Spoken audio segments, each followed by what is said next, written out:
کچھ باتیں ہیں کہ احمد نورانی صاحب، ان کا ابھی کل کا آپ اگر دیکھیں جو وی لاگ ہے اس میں وہ بتا رہے ہیں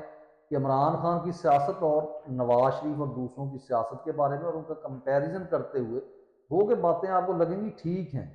انہوں نے جو باتیں ہیں وہ ٹھیک کی ہیں، لیکن ان کے ذہن میں کہ عمران خان کو بھی جو ہے اسٹیبلشمنٹ لے کے آئی یا آرمی لے کے آئی، بالکل،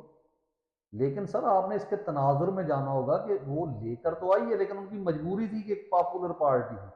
اور ان کو پورے جو ہے پورا ووٹ اور پوری ان کو طاقت نہیں دی گئی جیسا یہ ہمیشہ سے کرتے آئے ہیں،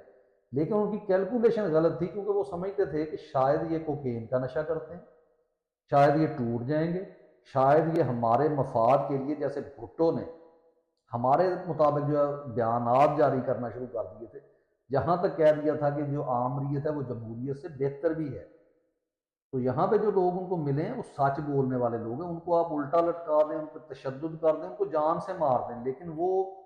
وہی بات کریں گے جو ان کو سچ لگتی ہے۔ اگر کل تک عمران خان صاحب کہتے تھے کہ ایک پیج پر، تو اس کی وجہ یہ نہیں تھی کہ خان صاحب کو سیاست کرنی، وہ بھی ہمارے ہی اس معاشرے کا حصہ ہیں جس میں ہر فرد یہ سمجھتا تھا کہ پاکستان کے ساتھ اگر محب وطن ہے تو وہ پاکستان کی اسٹیبلشمنٹ ہے، اور یہ جو سیاسی لوگ ہیں یہ کرپٹ ہو سکتے ہیں لیکن ہماری اسٹیبلشمنٹ میں بھی چند ایک کالی بھیڑیں ہو سکتی ہیں، سارے کے سارے نہیں ہیں، یہ سسٹم نہیں ہے، اور